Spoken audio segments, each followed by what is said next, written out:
Hello my YouTube family, আজ আমি নয় আমার দিদা তোমাদের সাথে একটা দুর্দান্ত রেসিপি শেয়ার করবে। তার জন্য দিদা সবার আগে কি করছে তোমরা দেখে নাও। কাজু কিশমিশটাকে আগে ভিজিয়ে নিয়েছে আর এখানে মা লাউটা কেটে দিচ্ছে। তার কারণ কি, আমার দিদার কথা যে যার ছেলে আছে সে নাকি লাউ কাটতে নেই, তাই আমার মা লাউটাকে আর কি ফালি করে দিচ্ছে। তারপর দিদা নিজেই কেটে দেখাবে তোমাদেরকে যে রেসিপিটা কি হতে চলেছে। ও তোমাদের তো বলতেই ভুলে গেছি, কি রান্না করছে দিদা। বানাচ্ছে শীতকালে স্পেশাল লাউয়ের পায়েস। দিদা আমাকে অনেক দিন ধরেই বলছিল একদিন আমাদের বাড়ি আসবি, আমি নিজে লাউয়ের পায়েস রান্না করে দেখাবো, তুই আমাকেও দেখাবি, তারপরে রান্নাটাও দেখাবি। আমি বললাম হ্যাঁ হ্যাঁ ঠিক আছে। তো দিদা যেহেতু ফোনে মাঝে মাঝে দেখেছে যে অনেক এরকম বয়স্ক মহিলারা রান্না করে, ভিডিও ছাড়ে ভিলেজ ফুড বা এটা ওটা গ্রামের দিকের, তো দিদারও ইচ্ছা হচ্ছিল। কিন্তু দিদা যেহেতু এইসব নিজে নিজে তো করতে পারবে না, তাই বললো তুই যেহেতু ভিডিও ছাড়িস আমি তোকেই একটা তোর চ্যানেলের জন্য ভালো রেসিপি দেবো, সেটা হচ্ছে লাউয়ের পায়েস। আমি ভাবলাম যে লাউয়ের আবার পায়েস হয়, কিন্তু আমার মা বললো হ্যাঁ হয়। তো মাই সব সরঞ্জাম নিয়ে গেছিলো, মামার বাড়ি বেড়াতে গেছিলাম, সেই ভিডিওটাও তোমরা আমার ব্লগ চ্যানেলে দেখতে পাবে। তো এখানে আমি ভিডিও করছি, মা দিদাকে হেল্প করছে, আর দিদাই মেন রান্নাটা করবে, কারণ আমরা তো এই রান্না আগে কখনো করিনি। তো দিদা বলে বলে দিচ্ছিল যে দুধটা একটু হাঁড়িতে ঢেলে দে। লাউটাকে প্রথমে বড় দু টুকরো করে নিতে হবে, তারপর নিজের পছন্দ অনুযায়ী ছোট ছোট পিস করে তারপর খোসা ছাড়িয়ে ওটাকে একদম আলু ভাজার মতো একদম ঝুরঝুরে করে কাটতে হবে। তোমরা যারা ভাবছে এভাবে কাটবো কী করে এত পাতলা পাতলা করে, তো তারা চাইলেই যে ঘষুনি হয়, আমরা সেই ঘষুনিতে বড় মোকালা যদি ঘষুনি থাকে বাড়িতে সেটা দিয়েও ঝিরিঝিরি করে কুচিয়ে নিতে পারে, যেরকম আলুর চিপসের জন্য কোচানো হয়। কিন্তু লাউ যেহেতু নরম, এভাবে কাটলেই বেশি ভালো হয়, নাহলে আবার গলে যাওয়ার চান্সটা বেশি। আর দিদাকেও বলা হয়েছিল এত খাটনি করে না, ঘষুনি দিয়ে কাটো। দিদা বললো ঘষুনি দিয়ে কি আমরা আগে কেটে এসেছি, আমরা তো এই বটিতেই ঝুরঝুরে করে কাটতাম, সে যত সময়ই লাগুক, এতে খাবার টেস্টটাও ভালো আসবে, নাহলে লাউ গলে গেলে মুখে বাঁধবেই না। তো দিদা ঝুরঝুরে করে একদম আলু ভাজার মতো করে লাউটা কেটে ফেলছে। আর দিদাদের বটিতে দেখতেই পাচ্ছ কি ধার, একদম চট জলদি কেটে যাচ্ছে। সব লাউটা কাটা হয়ে গেলে তারপর দিদা শুরু করবে লাউটাকে ভাপানো, মানে একটা কড়াইয়ের মধ্যে লাউটাকে দেবে। লাউটা তো আগে ধোয়া হয়েই গেছিলো, তো এবার লাউটা তো এমনি জল জলে হয়, তো কোনো জলই দেওয়া লাগবে না। তো লাউটাকে একটা কড়াইয়ে ট্রান্সফার করলো, তারপর লাউটাকে ভালো করে যেটুকু বাকি ছিল কেটে নিয়েছে, মানে সবটা কাটার পর ট্রান্সফার করে গ্যাসে বসিয়ে দিয়েছে ঢাকা দিয়ে, কারণ হচ্ছে লাউ থেকে এমনি জল বেরাবে, লাউয়ে আর জল দেওয়ার প্রয়োজন নেই। আর এ পাশে মা বসিয়ে দিয়েছে দুধটা জাল হতে, দুধটা ভালো করে জাল হবে।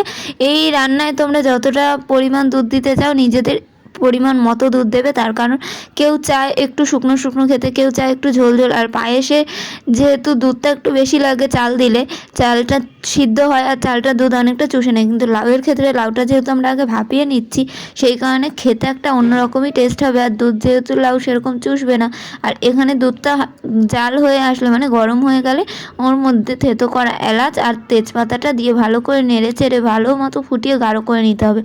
আর এপাশে লাউটাকে সিদ্ধ করা হচ্ছে, আর এই লাউ সিদ্ধের প্রথমেই যদি তোমরা একটু নুন দিয়ে দাও, সামান্য, খুব বেশি না, তো তাহলে দেখবে লাউটা তাড়াতাড়ি মজে গেছে। কিন্তু এখানে দিদা নুনটা দিতে ভুলে গেছিলো, তো তাই নেড়ে চেড়ে অনেকক্ষণ পরেই তারপর নুন দিয়েছে। আর এখানে আমি একা নয়, দিদার ভিডিও করতে আরও বৌদিও এসেছিলো, যে দিদা রান্না করছে বলে কথা।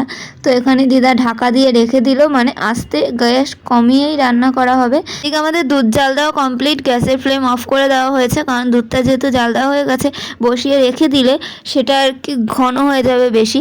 তো এখানে লাউটা মোটামুটি সিদ্ধ হয়ে গেছে, তখন দিদা বললো সামান্য নুন দিতে, কারণ লাউটা তাড়াতাড়ি সিদ্ধ হয়ে যাবে। আর তাছাড়া পায়েসে সামান্য নুন দিলে, যে কোনো মিষ্টি খাবারে নুন ছাড়া কোনো রান্নাই হয় না, তো মিষ্টি খাবারেও সামান্য নুন দিতে হয়, তাহলে টেস্ট ভালো হয়।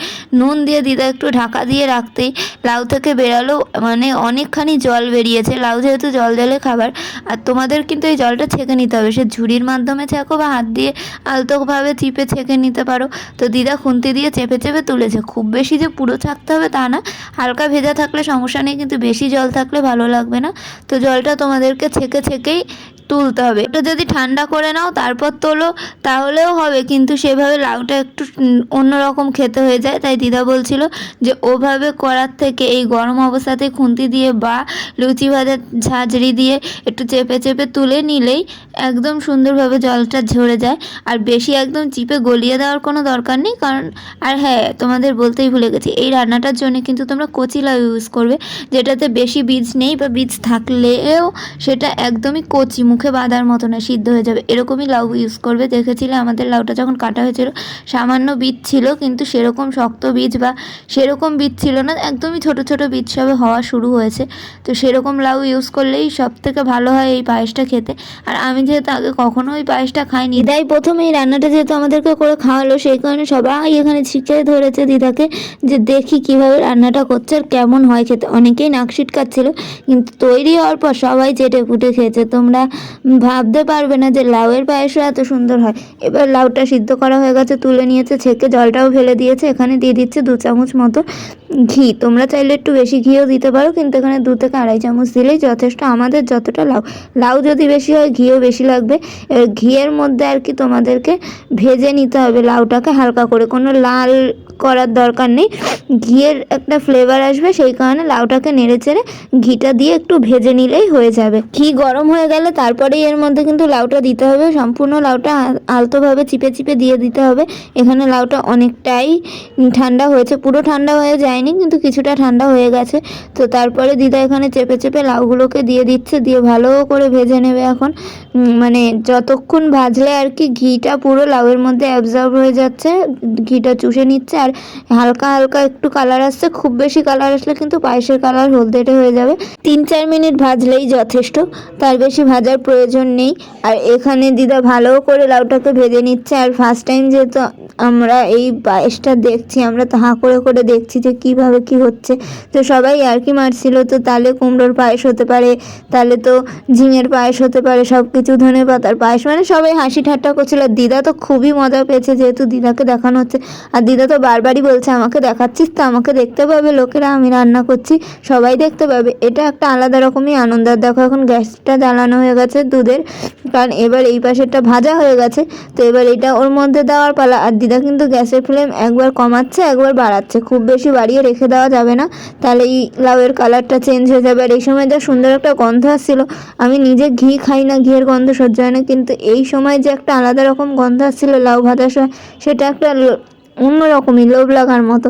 তো যাই হোক, এখানে হাঁ করে এমনি সবাই খাওয়ার জন্য অপেক্ষা করছিল কখন হবে কখন হবে। লাউ ভাজা এখানে কমপ্লিট, লাউটা ভাজা হয়ে গেছে, দেখেছো তলে একটু একটু লেগে লেগে গেছে। এই পর্যায়ে গ্যাসটা অফ করে দিতে হবে, আর দুধের মধ্যে লাউটা ট্রান্সফার করে দিতে হবে।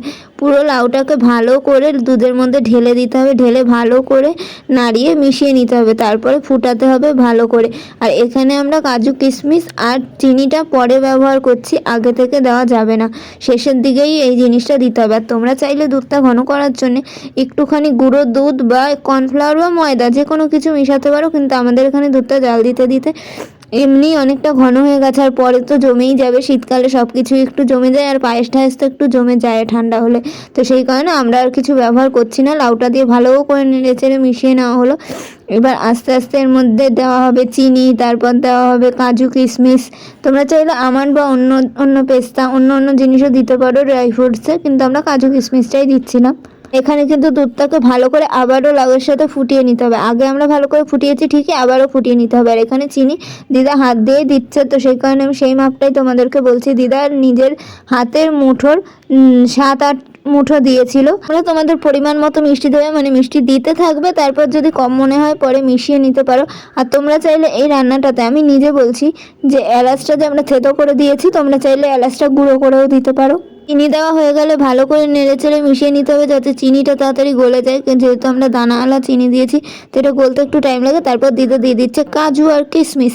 আর আমার তো এই জিনিসটাই বেশি ভালো লাগে, কিশমিশ খাই না, কিন্তু কাজু বাদামগুলো তুলে তুলে পায়েস থেকে, ফ্রাইড রাইস থেকে, যে কোনো জিনিস থেকে কাজু বাদামগুলো তুলে তুলে খেতে বেশি ভালো লাগে। যাই হোক, এখানে সব অনেকখানি ভরে ভরে কাজু কিশমিশ দেওয়া হলো। এবার নেড়ে ছেড়ে মিশিয়ে নেওয়া হবে। এটা এখন পাতলা লাগলেও পরে কিন্তু জমে যাবে, আমি তোমাদেরকে দেখাচ্ছি। এটা খেতে এতটা সুন্দর হয়েছে, হয়েছিল কি বলবো, খুবই ইউনিক একটা রেসিপি আমার কাছে, কারণ আমি আগে কখনো এই রেসিপিগুলো দেখিনি বা খাইনি।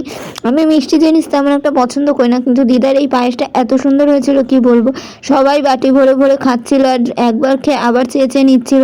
তো আমি ভাবতেও পারিনি এত সুন্দর হবে। তোমরাও ট্রাই করে দেখো বাড়িতে লাউয়ের পায়েস, আর দেখো এটা জমে কতটা থকথকে হয়ে গেছিলো। দিদার হাতে তৈরি এই লাউয়ের পায়েস তোমাদের কেমন লাগলো কমেন্ট করে জানিয়ে, ভালো লাগলে সাবস্ক্রাইব করে দিও। টাটা।